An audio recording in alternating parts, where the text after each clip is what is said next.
नमस्कार मित्रांनो, तर स्वागत आहे तुमचं माझ्या चॅनलमध्ये।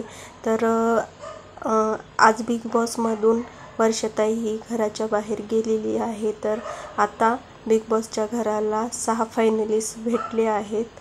तर त्यामध्ये आहे अंकिता, सूरज, डीपी दादा आणि जान्हवी, निक्की आणि अभिजित दादा। तर असे 6 फायनलिस्ट भेटले आहेत। तर आज कोण जाणार नेमकं? जान्हवी, वर्षाताई तर ऑलरेडी गेलेली आहे। जान्हवी जाणार का अंकिता जाणार?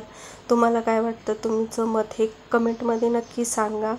तर वर्षाताई जाताना डीपी दादांनी माफीही मागितली आहे। त्यांनी म्हटलं होतं की जे काही मी बोललो असेल ते हसी मजाकमध्ये वगैरे बोललं आहे, तर माफ करा, तुमचं मन दुखवायचं असं माझं काहीही मतलब किंवा कारण नव्हतं। तर प्याडीदादाही खूप छान होते, त्यांनाही माफी मागितली होती मी आणि तुम्हालाही माफी मागतो असं त्यांनी सांगितलं डीपी दादांनी वर्षाताईंना। आणि वर्षाताईंनीही म्हणलं की तसं काही नाही आहे, मी माफ केलं आहे, आपण भेटूया बाहेर असं बोलले। आणि डीपी दादा बोलले की मी तुमच्या घरी येणार असं।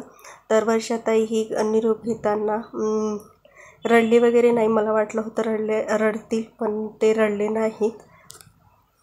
तर आजच्या एपिसोडमध्ये बिग बॉस हे आपल्या 6 सदस्यांना किंवा 6 खेळाडूंना एक सरप्राईज देणार आहेत। तर आज कोण जाणार? मला तर वाटते जान्हवी जाणार।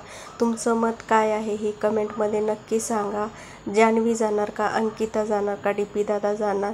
तर काहीही होऊ शकतं, कारण वोटिंग लाईन आता वेगळ्या तऱ्हेने चाललेली होती।